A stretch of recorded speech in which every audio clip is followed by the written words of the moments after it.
निवडणुकीच्या तारीखा जाहीर केलेल्या आहेत. जवळपास 2 वर्ष त्याला वाट पाहावी लागणार आहे.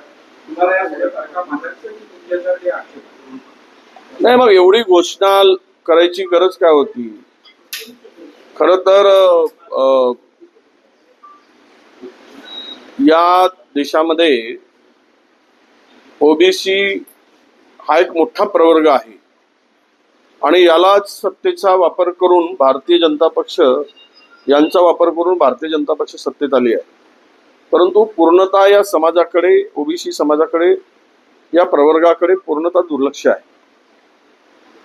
अनेक उदाहरणं त्या ठिकाणी देता येतील.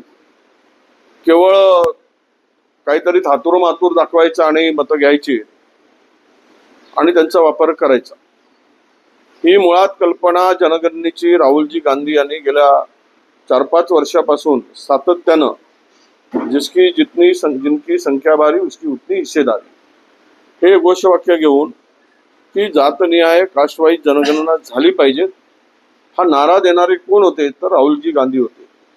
त्यांच्या मागणीचं खरं यश आहे. घाबरून सरकारने ही जनगणनेची घोषणा केली आणि स्वतःची पाठ थोपटून घेतली. मुळात विषय असा येतो की जर तुम्हाला ही कास्टवाईज जनगणना करायची आहे तर 27ची वाट कशाला बघायची?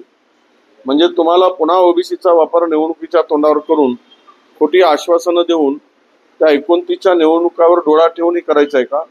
की काही खरंच ओबीसी समाजासाठी, ओबीसी प्रवर्गाला काही द्यायचं आहे?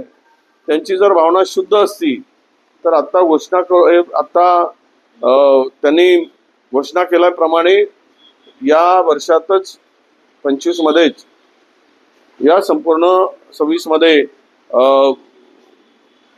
कास्टवाईज सेन्सस झाला असता. परंतु त्यांच्या मनामध्ये खोट आहे आणि हे खोटारडं सरकार आहे. हे झूठो के सब जुमले.